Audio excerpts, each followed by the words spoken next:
مفتی طارق مسعود special. قرآن مجید جب نازل ہوا، اسلام کے دو معجزے ایسے ہیں جو آج ہمیں نظر آتے ہیں۔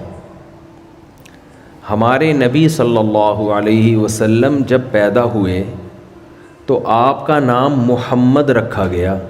اس سے پہلے اور اس وقت بھی اس نام کا کوئی بچہ دنیا میں موجود نہیں تھا۔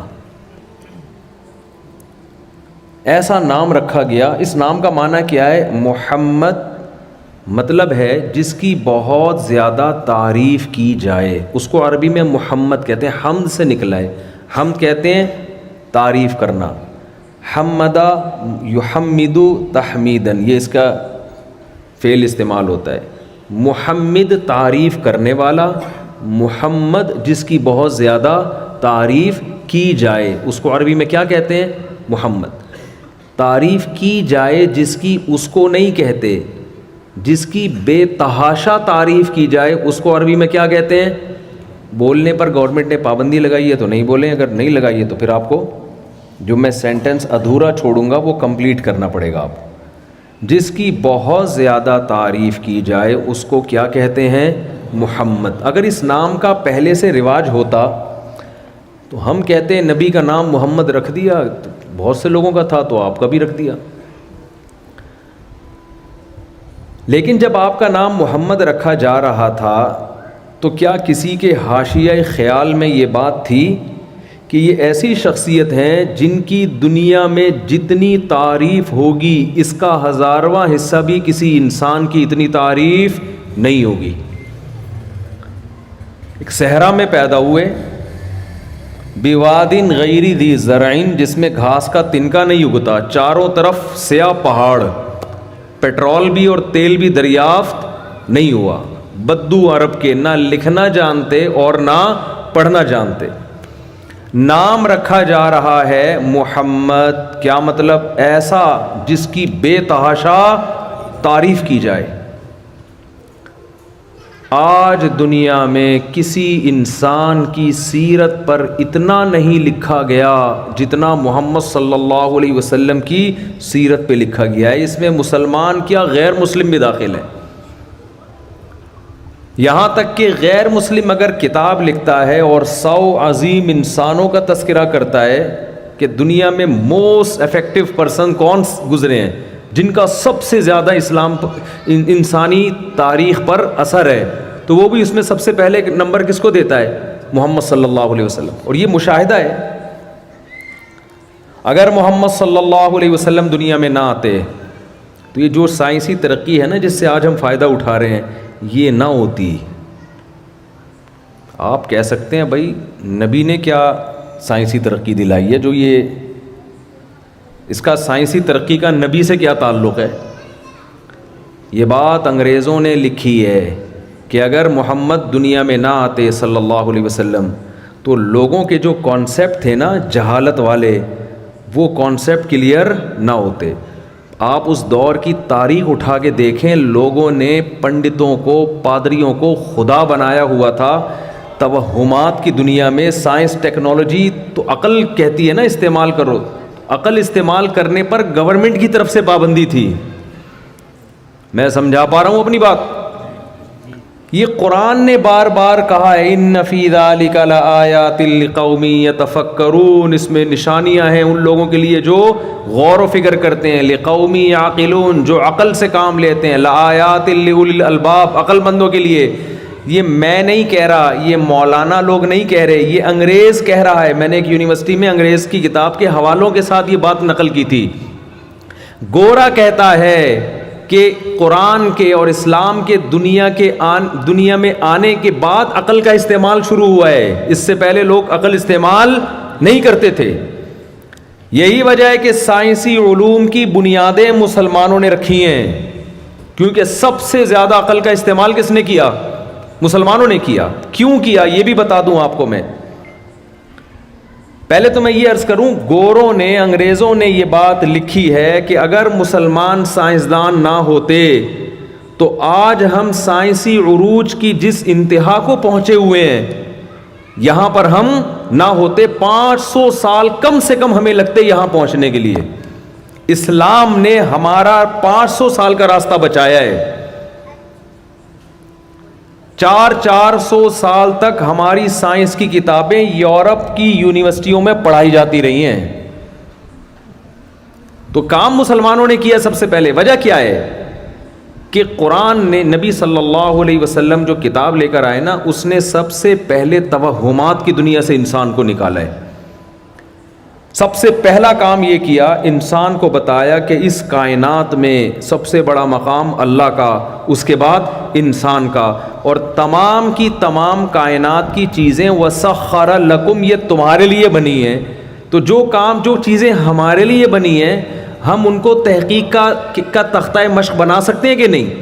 مذہب جو اس زمانے کے تھے وہ یہ کہتے تھے کہ بہت ساری چیزیں مقدس ہیں, سورج مقدس, گائے مقدس, یہ مقدس, بندر مقدس. تو جو چیز مقدس ہوتی ہے آپ اس پہ ریسرچ کر سکتے ہو.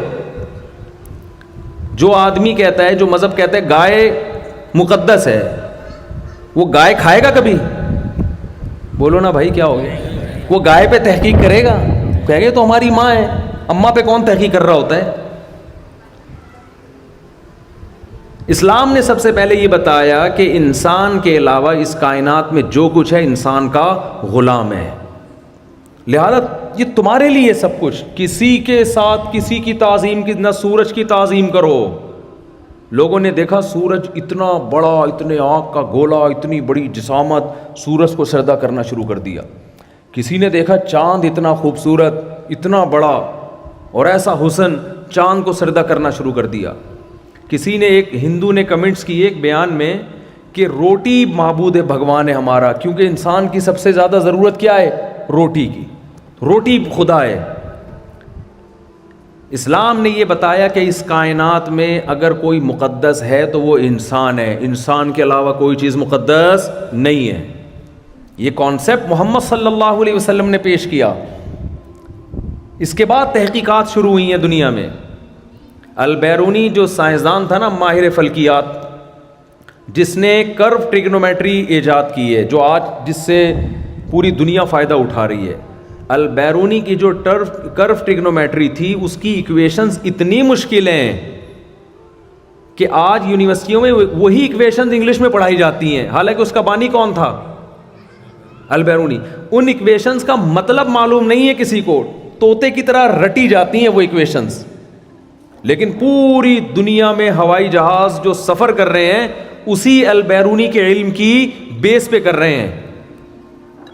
پوری دنیا میں مسلمان اس وقت جاتے تھے, کہاں کہاں گئے ہیں, اندلس گئے ہیں, مصر گئے ہیں, انٹارکٹیکا تک پہنچے ہیں. لیکن 1200-1300 سال پہلے جو مسلمانوں نے مسجدیں بنائی ہیں ان کے رخ آج بھی قبلے کی طرف ہیں. 1300 سال پہلے مسلمان کو کیسے پتا تھا کہ ساؤتھ افریقہ کے جنگل میں میں مسجد بنا رہا ہوں اور قبلہ اس طرف ہے؟ یہ ٹریگنومیٹری کے علم سے. 12 سال البیرونی اپنے مکان کی چھت پہ ستاروں کو دیکھتا رہا تھا خوردبین کے ذریعے.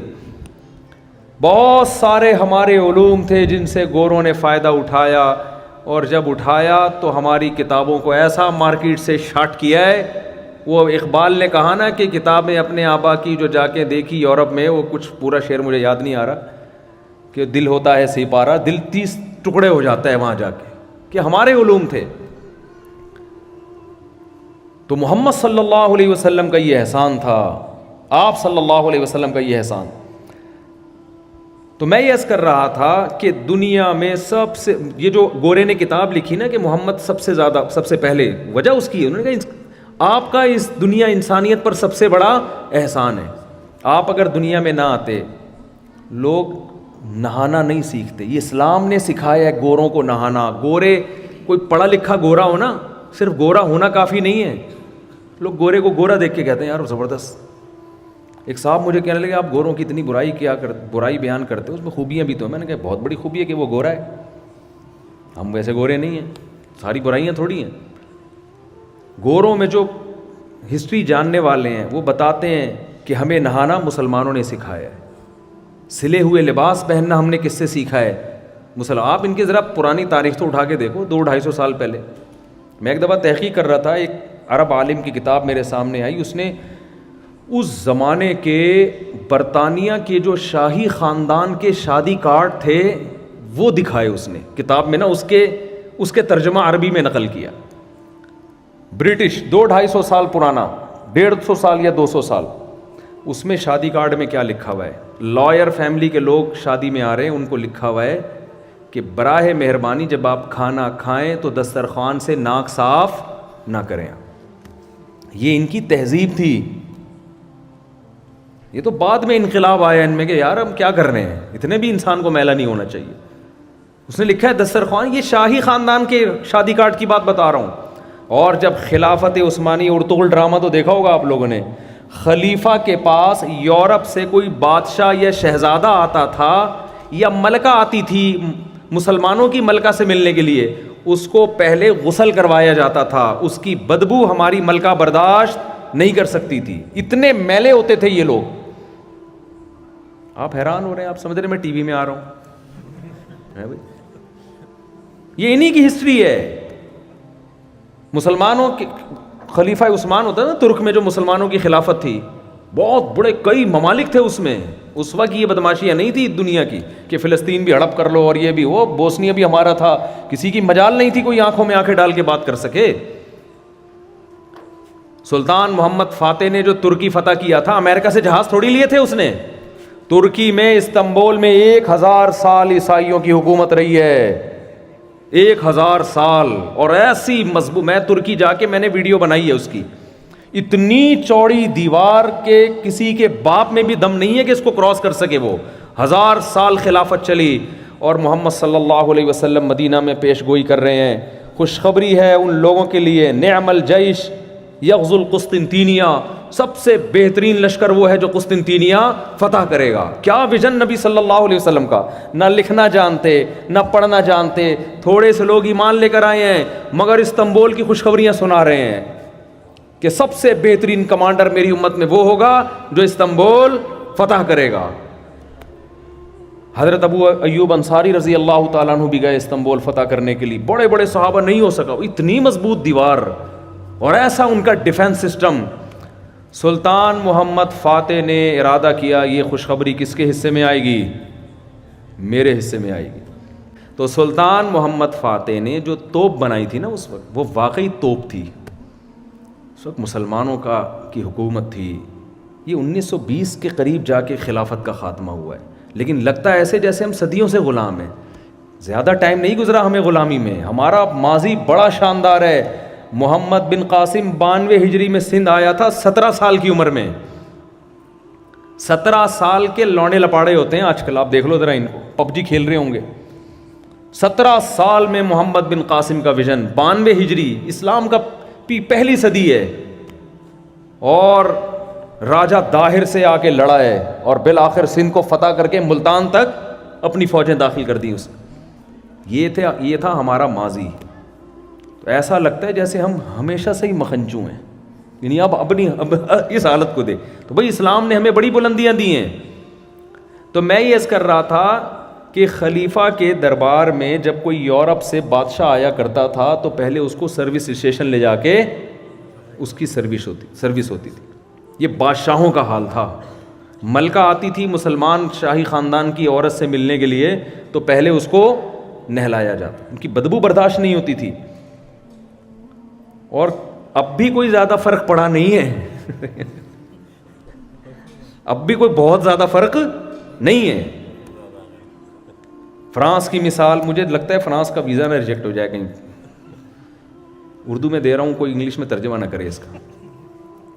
ہمارے ایک رشتہ دار فرانس گئے، کہنے لگے ہم نے فرانسیسیوں کا بڑا سنا تھا کہ دنیا کی نفیس ترین قوم ہے، کہ بہت صاف ستھرے نفیس ہوتے ہیں. کہتے ہیں جب گیا تو اچھا ان کی خوشبوئیں بڑی مشہور ہیں. کہتے ہیں جب گیا تو پتہ چلا ان کی خوشبوئیں اس لیے مشہور ہیں کہ ان کی بدبو کوئی افورڈ نہیں کر سکتا. خوشبو مشہور اس لیے ہوئی ہے. ٹھیک ہے کچھ مبالغہ بھی لوگ کر دیتے ہیں، لیکن اس طرح نہانے دھونے کا استنجا تو مسلمانوں کے علاوہ پانی سے دنیا میں کوئی کرتا ہی نہیں ہے. بھائی کتنا ٹائم لگتا ہے یار، کتنا ٹائم لگتا ہے اس میں. استنجا کرنا ہمیں کس نے سکھایا؟ اسلام نے. نہانا ہمیں کس نے سکھایا؟ آج نہیں اس دور میں عورت کے حقوق کس نے سکھائے؟ اسلام نے. آج یورپ بڑا فنڈر بنا پھرتا ہے, ویمن رائٹس ویمن رائٹس. ہم پہ اعتراض کرتے ہیں کہ تم لوگ لڑکے کو 1 لاکھ دیتے ہو وراثت میں, لڑکی کو 50,000 دیتے ہو, لڑکی کا حصہ گھٹا دیا. اور تم کتنا دیتے ہو؟ تم 1 روپے نہیں دیتے اس کو. امریکہ میں, یورپ میں بیٹی کا وراثت میں کوئی حصہ نہیں ہے. باپ کی مرضی جو مرضی کرے, کتے کو دے دے وراثت وہ. آپ 1 دھیلا نہیں دے رہے, اور آپ اور بیٹیوں کے حقوق کے قائل. ہم آدھی جائیداد دے رہے ہیں, اور ہم کیا ہیں؟ عورت کا حق دبا رہے ہیں. کیسی حماقت ہے یا نہیں ہے؟ اسلام نے اس وقت بیٹی کو وراثت میں حصہ دیا جب بیٹیوں کو نفرت سے لوگ زندہ دفن کیا کرتے تھے. اور کمال کی بات یہ ہے کہ بیٹی کو دیا آدھا, لیکن وہ آدھا اس کا بچا لیا. بیٹے کو دیا دگنا, خرچ پورا کرا دیا اس سے. دیا پھر بھی بیٹی کو زیادہ. مثال کے طور پر آپ مر گئے, اللہ نہ کرے, آپ کا 1 بیٹا اور 1 بیٹی ہے. آپ نے مثال کے طور پر 3 کروڑ روپے چھوڑے ہیں وراثت. اچھی چیز چھوڑے نا آدمی, میں 3 لاکھ کی مثال دے رہا تھا, لیکن جب چھوڑ ہی رہے ہیں صحیح طرح سے چھوڑیں. آپ کیا خیال ہے؟ جیسے زرداری صاحب تقریر کر رہے تھے کچھ دن پہلے, فیس بک پہ میمز آئی ہوئی تھی, وہ کہہ رہے تھے جب کوئی غریب بھوکا مرتا ہے مجھے بہت تکلیف ہوتی ہے. پیچھے دکھایا بندر بھی ہنس رہے ہیں. بندر ہنس رہے ہیں. ہم نے کہا یار جب چھوڑو تو پھر تمیز سے چھوڑو. واقعی زبردست بات کی. کتنا اچھا لگا زرداری کے منہ سے یہ جملہ کہ غریب کے مجھے دیکھ کے بہت تکلیف ہوتی ہے. تو اب نمونے ہیں یا نہیں ہیں؟ تو خیر, آپ کا انتقال ہو گیا, 2 کروڑ ملے آپ کے بیٹے کو, 1 کروڑ ملا آپ کی بیٹی کو. اب بیٹی پر کوئی مالی ذمہ داری اسلام نے نہیں ڈالی. اس کی شادی پہ خرچہ اس کا شوہر کرے گا. مہر کون دے گا؟ اس کا شوہر دے گا. اور ولیمہ بارات اسلام میں نہیں ہے, یہ تو ہندوؤں سے آئی ہے ہمارے یہاں. ولیمے کا کھانا کون کرے گا؟ شوہر. اس کے ساری زندگی کا نان نفقہ کون؟ شوہر. اس کے بچوں کا خرچہ کس کے ذمے؟ شوہر کے ذمے. اس کے وہ 1 کروڑ بچ گئے کہ نہیں بچ گئے؟ اور اس کا بھائی جس کو 2 کروڑ ملے تھے, جب یہ شادی کر کے بیوی لے کر آئے گا تو یہ 2 کروڑ میں اس نے شادی بھی کرنی ہے, مہر بھی دینا ہے, ولیمہ بھی کرنا ہے, گھر کا راشن نان نفقہ بھی ڈالنا ہے, فرنیچر جہیز اسلام میں ہے نہیں, فرنیچر بھی ڈالنا ہے, پھر اس کے بچوں کو بھی پالنا اور اس کو بھی پالنا. تو بتاؤ یہ تو 2 کروڑ اس کے گئے, وہ کہتے ہیں نا وہ ختم. تو آپ کو نا مغربی دنیا میں نعرے بڑے خوشنما نظر آئیں گے. نعرہ لگانے پر گورنمنٹ کی طرف سے کوئی پابندی نہیں ہے, بول لو کچھ بھی بول لو. پریکٹیکلی جو کر کے دکھایا ہے وہ اسلام نے کیا ہے. یہ قانون انہوں نے بتایا جو نہ لکھنا جانتے اور نہ پڑھنا جانتے ہیں. میں عرض کر رہا تھا, جلدی سے بات کو سمیٹ کے ختم کروں. محمد نام رکھا گیا, حالانکہ آپ علم کسی کو بھی نہیں تھا کہ دنیا میں سب سے زیادہ تعریف کس کی جائے گی؟ آپ صلی اللہ علیہ وسلم کی. تو بتاؤ بالکل صحیح نام رکھا گیا کہ نہیں رکھا گیا؟ یہ اس کی طرف یہ اشارہ ہے کہ یہ نام انسانوں کا رکھا ہوا نہیں, یہ الہام ہوا ہے کس کی طرف سے؟ اللہ کی طرف سے. بالکل یہی بات قرآن کے ساتھ ہوئی. قرآن مجید کی سورہ مزمل ابتدائی صورت ہے, جب قرآن کو کوئی بھی نہیں جانتا تھا دنیا میں. چند گنے چنے افراد تھے نبی تہجد میں قرآن پڑھتے, اور وہ گنے چنے افراد آپ کے پیچھے قرآن سنتے. سورہ مزمل 2 یا 3 نمبر پہ نازل ہوئی. ابھی پورا قرآن پورا کیا 99.9% قرآن نازل نہیں ہوا تھا, اور اس کا نام اللہ نے رکھ دیا وَرَتِّلِ الْقُرْآنَ تَرْتِیلًا. اے نبی آپ قرآن پڑھیں آرام آرام سے, تجوید کے ساتھ.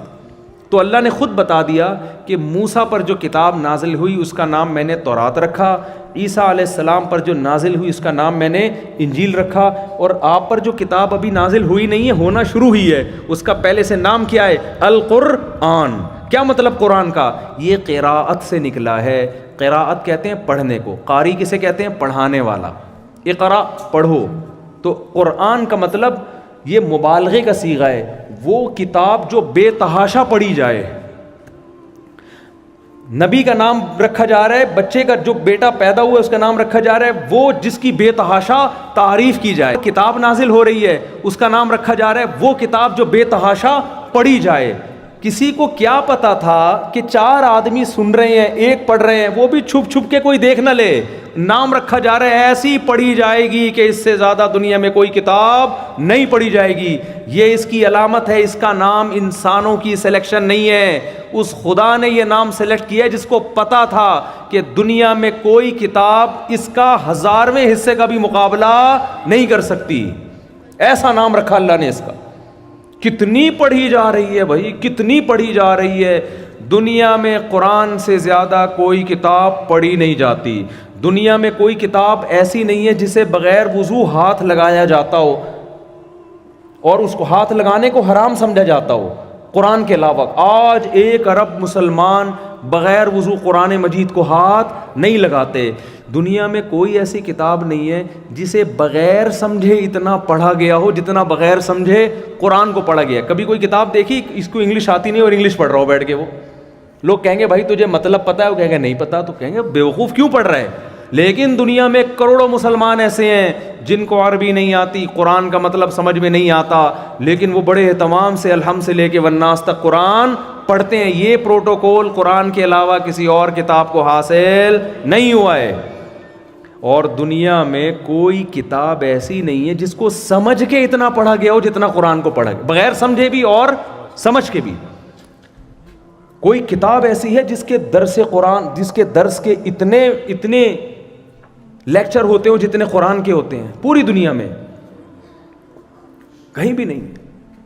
دنیا میں کوئی کتاب ایسی نہیں ہے جس کی حفاظت کے لیے لوگوں نے اتنی گردنیں کٹوائی ہوں جتنی قرآن کے لیے.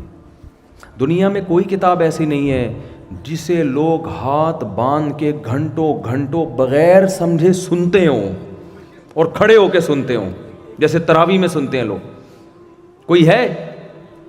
کوئی شاعر اپنا کلام سنا رہا ہو اور کہے کھڑے ہو کے ہاتھ باندھ کے، آپ کہیں گے بھائی بیٹھ کے اتنا مشکل ہو رہا ہے سننا ہے؟ بھائی بیٹھ کے اتنا مشکل ہو رہا ہے، کھڑے ہو کے کون سنے گا؟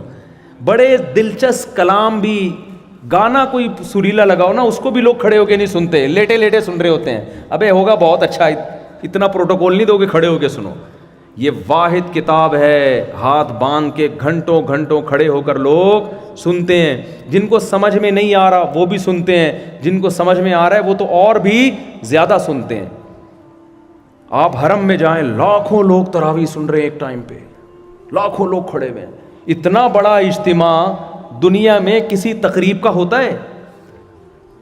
بڑے سے بڑا میوزیکل پروگرام ہو جائے نا جس میں بہت انٹرٹینمنٹ کا سامان ہو، بڑا شراب کباب بے حیائی، وہ بھی اتنا بڑا اجتماع نہیں ہوتا جو ایک ایسے کلام کو سننے کے لیے ہو رہا ہے جس میں لوگ 5-5 6-6 لاکھ روپے خرچ کر کے جا رہے ہیں اور ہاتھ باندھ کے کھڑے ہو کر اس کلام کو سن رہے ہیں جو ان کی سمجھ میں نہیں آ رہا لیکن پھر بھی سن رہے ہیں. ایسی عزت بتاؤ دنیا میں کسی کتاب کو ملی ہے؟ تو یہ قرآن کا کمال ہے. اور دنیا میں جتنا قرآن کے آرڈرز کو فالو کیا گیا ہے اتنا کسی کتاب کے آرڈرز کو فالو نہیں کیا گیا. قرآن نے کہا، ایک دفعہ کہا، انما الخمر والمیسر والانصاب والازلام رجس، اے ایمان والو شراب اور جوا ناپاک نجس چھوڑ دو. آج دنیا میں مسلمانوں کی اکثریت شراب نہیں پیتی. امریکہ 100 بار قانون بنا کے اسمبلیوں میں نافذ کر چکا ہے تجربے، شراب اللیگل ہے، پبلک نے عمل نہیں کیا. نہیں ہوتا بھائی، نہیں چھوٹتی ہم سے. قرآن نے ایک دفعہ کہا اور آج مسلمانوں کی اکثریت، دنیا میں سب سے کم شراب کا ریشو مسلمانوں میں ہے، سب سے کم. اور غیر مسلموں میں ہر قوم میں شراب کا ریشو، پینے والوں کا ریشو نہ پینے والوں سے زیادہ ہے. واحد قوم ہے مسلمان جن میں نہ پینے والوں کا ریشو پینے والوں سے صرف زیادہ نہیں، بہت زیادہ ہے. تو یہ کس نے آرڈر دیا تھا؟ ایک دفعہ قرآن نے کہا شراب کیا ہے؟ نجس، چھوڑ دو. کتنا مشکل ہے نشے کی چیز چھوڑنا، دنیا میں اکثر مسلمانوں نے چھوڑ دی. ایسا آرڈر تو کوئی اسمبلی کا بھی، کوئی بڑی سے بڑی سپر طاقتوں کے بھی ایسے آرڈر کو فالو نہیں کیا جاتا. لوگ بغاوت پہ آ جاتے ہیں، لوگ نہیں مانتے لا کو. یورپ تجربے کر چکا ہے شراب کو انلیگل کا، نہیں ہوتا بھائی، لوگ نہیں مانتے. خود جو اسمبلی میں قانون بناتے ہیں وہ بیٹھ کے وہ پی کے بیٹھے ہوئے ہوتے ہیں، وہ بنا رہے ہوتے ہیں. ان سے نہیں چھوٹتی, دوسرے کہاں سے چھوڑیں گے. لہذا انہوں نے کمپرومائز کر لیا. انہوں نے کہا شراب پر ہم پابندی نہیں لگا سکتے, حالانکہ ان کو پتہ ہے تمام برائیوں کی جڑ ہے, لیکن انہوں نے کہا اس کو محدود کر دو بھائی, پی کے جہاز نہ چلاؤ, ٹھیک ہے نا, پی کے جہاز نہ اڑاؤ. پی کے آپ نے جہاز اڑایا تو پتہ نہیں جاپان جانا تھا, آپ پہنچ کہاں جاؤ. وہ ایک فائر بریگیڈ کے عملے میں ایک شرابی تھا, آگ بجھانے کے لیے نا وہ گیا اور 20-25 لوگوں کی جان بچا کے نکل آیا, اور کہہ رہا ہے مجھے شاباش دو نا کہ پی کے بھی میں نے یہ کام کیا ہے. لوگوں نے کہا کمبخت فائر بریگیڈ کے عملے کو تو اٹھا کے لے آیا باہر, جو آگ بجھانے گئے ہوئے تھے ان ساروں کمبختوں کو کھینچ کے لے آیا تو. یہ ہے شراب, جس کو جو بچانے والے تھے انہیں کو اٹھا کے لے. تو ایک آدمی جو تھا نا وہ شراب پی کے دیر سے گھر آتا تھا, بیوی اس کو پکڑ لیتی تھی کہ کم وقت پھر پی کے آیا ہے. تو ایک دن اس نے کہا کہ یار اب چپکے سے نا دیوار ٹاپ کے آؤ تاکہ بیگم کو پتہ نہ چلے, اپنے کمرے میں چلے جانا. دیوار ٹاپ کے آ کے بیٹھ گیا, لیپ ٹاپ کھول کے بڑا نا جیسے اسٹڈی کر رہا ہے. بیگم نے کہا آج پھر پی کے آیا ہے؟ کہ نہیں بیگم. کہ کم وقت بریف کیس کھول کے کیوں بیٹھا ہوا ہے؟ اتنی گندی چیز جسے پی کے انسان میں اور گدھے میں کوئی فرق نہیں رہتا. دنیا کی مہذب قومیں پیتی ہیں. وہ شراب جو فلموں میں نظر آتی ہے وہ اور ہوتی ہے, جو حقیقت میں نظر آتی ہے وہ اور ہوتی ہے. آپ نے فلموں میں شراب دیکھی ہوگی, اس میں شرابی ہیرو بڑا اچھا لگتا ہے, ایسے بال بکھرے ہوئے اور یوں باتیں کر رہا ہوگا. سچی مچی کا شرابی دیکھ لو نا, آپ بولو گے تجھ میں اور گدھے میں کوئی فرق نہیں ہے, دفع ہو یہاں سے. سمجھتے ہو؟ تو ہمیں شراب سے کس نے بچایا؟ قرآن نے. اسمبلیاں, قانون, حکومتیں نہیں بچا سکی ہمیں. اسلام قرآن نے کہا ولا تقربوا الزنا, زنا کے قریب مت جاؤ. دنیا میں سب سے کم زنا کا ریشو کس قوم میں ہے؟ مسلمانوں میں. اور غیر مسلموں کا خاندانی نظام کی ایسی کی تیسی ہو گئی. آپ کیا سمجھتے ہیں انہوں نے اپنے فیملی سسٹم کو بچانے کی کوشش نہیں کی ہوگی؟ بہت کوشش کی ہے کہ جو ابا ماضی میں ہوا کرتے تھے بچوں کے, اب بھی وہ ابا ہی ہوا کریں. لیکن اب وہ معاشرہ فادر لیس ہو گیا ہے. اماں ہوتی ہیں, ابا کا مارکیٹ میں پتہ نہیں ہوتا. لوگوں سے پوچھتے ہیں آپ کے ہاں ابا ہوتے ہیں؟ کہ ہم لوگ کیا, تو ابھی تک چل رہے ہیں, ابا سسٹم چل رہا ہے ہمارے. دوسرے سے پوچھ کر ہم لوگ کیا نہیں, یہ سیٹ اپ ہمارے ہاں نہیں ہے. یہ نظام آ گیا ہے. انہوں نے بڑی کوشش کی فیملی سسٹم کو بچانے کی. کیسے کوشش کی؟ انہوں نے کہا یار طلاقیں بڑھ رہی ہیں, طلاق پہ پابندی لگاؤ, آدھی جائیداد بیوی کو دو. گورے نے حل تلاش کر لیا, یار اس عورت سے جان چھڑانی ہے کمبخت سے, تو ریٹرن میں نہ دو, ویسے چھوڑ دو اس کو. اب میاں بیوی اگر ویسے ہی ایک دوسرے کو چھوڑ دیں, یا شوہر چھوڑ دے بیوی کو حق نہ دے, تو پولیس تھوڑی دونوں کو ملائے گی. کہے گا میں ریٹرن میں نہیں دے رہا. وہ دوسری عورتوں کے ساتھ جا کے منہ مارنے لگا. اسلام نے کتنا آسان بنا دیا طلاق کو. زبان سے 3 دفعہ نکالا حرام ہو جائے گی, بہت آسان. لیکن طلاق کا ریشو پھر بھی سب سے کم. کیوں؟ اللہ نے بتایا میں ہوں اوپر. دنیا قانون سازی کر کے گھروں کو نہیں بسا سکتی. گھر بسانے والا کون ہے؟ اللہ. اگر اللہ کا خوف نہ ہو تو میرے بھائی امریکہ, پاکستان, جاپان کا قانون آپ کے گھروں کو جوڑ نہیں سکتا. قرآن جوڑ سکتا ہے. قرآن نے, اسلام نے ڈیورس کو اتنا آسان بنا دیا. لوگ ایک دن ایک صاحب مجھے کہنے لگے یار تمہارے مسلمانوں میں 3 دفعہ لفظ نکلے اور ختم بالکل ہمیشہ کے لیے, یہ تو ظلم نہیں ہے, یہ تو بہت آسان ہے.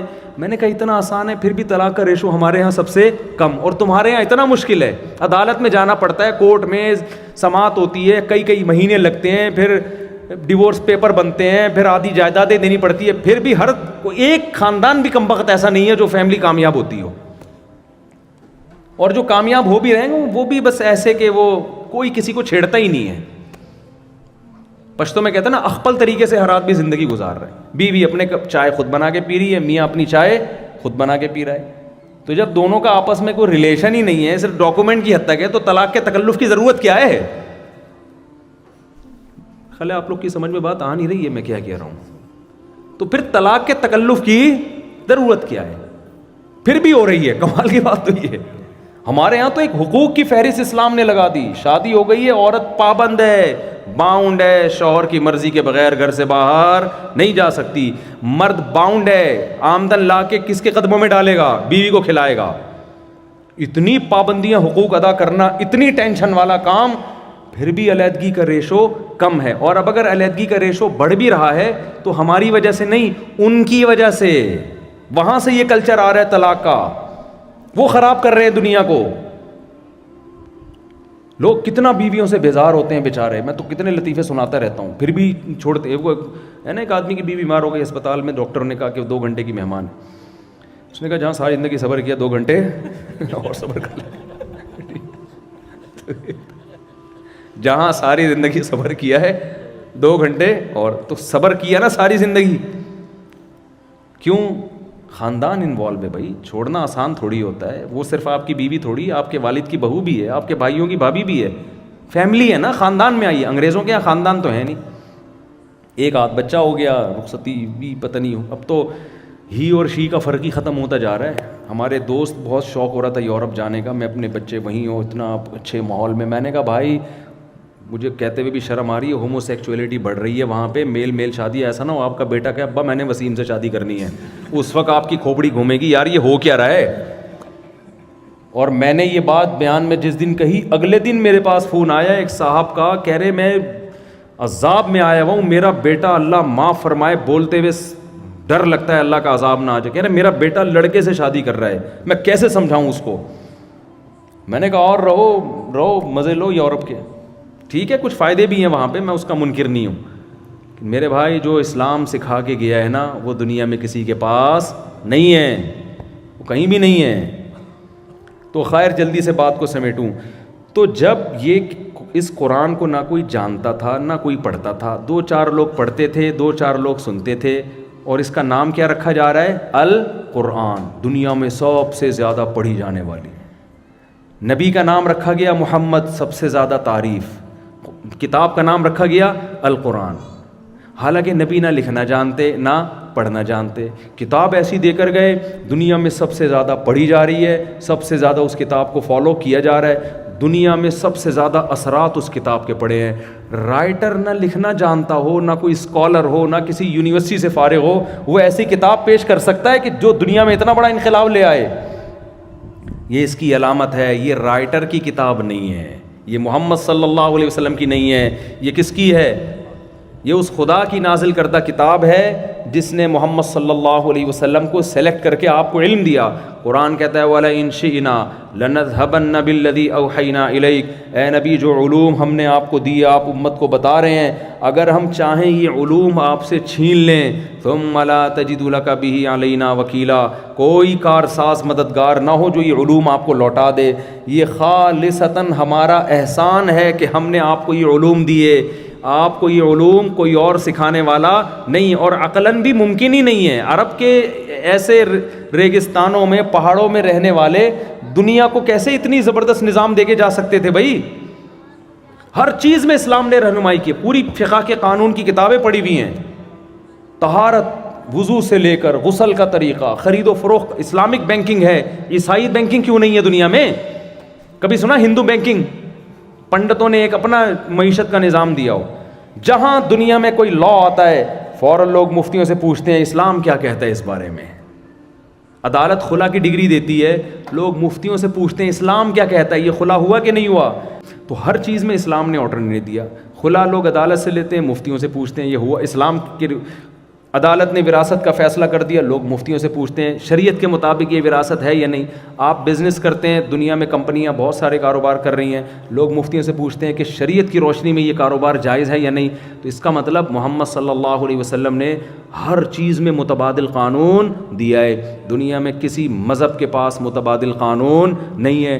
ہندوؤں میں پنڈت روحانی پیشوا تو ہوتے ہیں, موٹیویشنل اسپیکر تو ہوتے ہیں, لیکن وہ آپ کو لا نہیں بتاتے. لا ہے ہی نہیں ان کے پاس, تو بتائیں گے کہاں سے؟ عیسائی پادری دم درود کرے گا, اس کے پاس لا نہیں ہے. لا صرف کس کے پاس ہے؟ اسلام کے پاس ہے. تو یہ لا قرآن نے بیان کیا, حدیث نے بیان کیا. یہ خود اس لا کے اور اس قرآن کے برحق ہونے کی دلیل ہے. اب میں 2 منٹ میں بس بات کو سمیٹ کے ختم کرتا ہوں. تو دیکھو اللہ نے قرآن کو بڑی عزت دی ہے, بڑی عزت دی ہے. بہت پڑھا جاتا ہے, بہت سنا جاتا ہے. وجہ اس کی کیا ہے؟ اس کے جو مضامین ہیں نا, اس کے جو احکام ہیں, اللہ کی نظر میں ان آرڈرز کی ویلیو سب سے زیادہ. وہ احکام کیا ہیں قرآن مجید کے؟ وہ موٹے موٹے چند احکام میں بیان کرتا ہوں. سب سے پہلے قرآن بتاتا ہے کہ تمہیں بنایا کیوں گیا. دنیا میں کوئی کتاب ہمیں یہ نہیں بتاتی کہ ہم دنیا میں آئے کیوں ہیں, پیدائش کا مقصد کیا ہے. انگریز اپنا ویژن خود بناتا رہتا ہے بیٹھ کے. کسی کوئی ویژن بناتا ہے میں کیٹو کی پہاڑی پہ چڑھوں گا, وہ سردیوں میں بیچارہ وہیں پہ اس کا انا للہ ہو جاتا ہے, ٹھیک ہے نا. وہ اپنا ہدف بناتا ہے, میں زندگی میں پیدا ہوا اس لیے کہ میں ماؤنٹ ایوریسٹ عبور کروں گا. اس کو ہدف نہیں پتا تو وہ اپنا ہدف اس کو بنا لیتا ہے. کوئی کہتا ہے میں دنیا کا سب سے بڑا سنگر بنوں گا. مائیکل جیکسن نے اپنا ہدف بنایا میں دنیا کا سب سے بڑا ڈانسر اور سنگر بنوں گا, بنا اور انا للہ ہو گیا اس کا. وہ ساری 50 سال جو محنت کی تھی اس نے, اور جب اس کے عروج کا ٹائم تھا, 50 سال میں تو تجربہ ہو جاتا ہے نا. اب آپ اصل اب آپ بنتے اصل. رات کو سوئے ہیں, صبح پولیس بھی نہیں اٹھا سکی, ایسا سوئے. اب تک سو ہی رہے ہیں مائیکل جیکسن. موت سب کچھ کیا کر دیتی ہے, ختم. یہ اس کی علامت ہے, یہ چیزیں ہدف بنانے کے قابل ہیں نہیں. ہدف ایسی چیز کو بنایا جاتا ہے جس کو اچیو کرے, لے اس کو. یہ کیا بات ہے جب لیا تو مر گیا, ابھی نہیں بھی مرتا تو تھوڑے دنوں بعد مر جاتا. قرآن ہمیں بتاتا ہے کہ تمہیں بنایا گیا ہے اللہ نے آزمائش کے لیے. لیبلوکم ایکم احسن عملا. اللہ نے تمہیں اس لیے پیدا کیا, اللہ دیکھے گا تم میں اچھا عمل کون کرتا ہے. تو ہمیں ماؤنٹ ایوریسٹ کی پہاڑیاں عبور کرنے کے لیے پیدا نہیں کیا, ہمیں کس کام کے لیے پیدا کیا, اچھے عمل کے لیے. اللہ کہتا ہے جو برا کرے گا جہنم کی آگ ہے اس کے لیے, جو اچھا کرے گا اس کے لیے جنت کے باغات ہیں. پھر اچھے کو اللہ نے خود ڈیفائن بھی کر دیا کہ ادھر ادھر سے نہیں پوچھنا کہ اچھا کسے کہتے ہیں. انگریز تو کہے گا وسیم بھائی سے شادی کر لو, برا نہیں ہے یہ کوئی مسئلہ. ستار کی وسیم سے ہو جائے, وسیم کو کر کے کہہ رہے ہیں ہیومن رائٹس. اللہ بتائے گا اچھا کسے کہتے ہیں. اللہ نے کہا یہ کرو اور یہ نہ کرو. اللہ نے کہا لا تقربوا الزنا, زنا کے قریب مت جاؤ. نکاح کی جب بات ہم نے اللہ سے کی, اللہ نے کہا فانکحوا ما طاب لکم من النساء مثنی وثلاث ورباع. 2 2 3 3 4 4 بھی کر سکتے ہو, بشرطے کہ ان کے حقوق ادا کرو. تو اللہ کہہ رہے ہیں, آپ کے علاقے والے شاید پکڑ کے کوٹ دیں آپ کو, مجھے نہیں پتا, وہ آپ افورڈ کریں, لیکن اللہ میاں نے اجازت دے دی. بھائی نکاح میں وسعت ہے, 2 بیویاں رکھو, 1 رکھو, 3 رکھو, 4 رکھو. حقوق اگر سب کے ادا کر رہے ہو تو 4 رکھ لو, 4 سے زیادہ اجازت نہیں ہے, صرف 4 کی اجازت ہے, ٹھیک ہے نا. یہ اللہ کا قانون ہے. اللہ کی نظر میں نکاح کرنے والا اچھا, زنا کرنے والا بولو گندا, برا.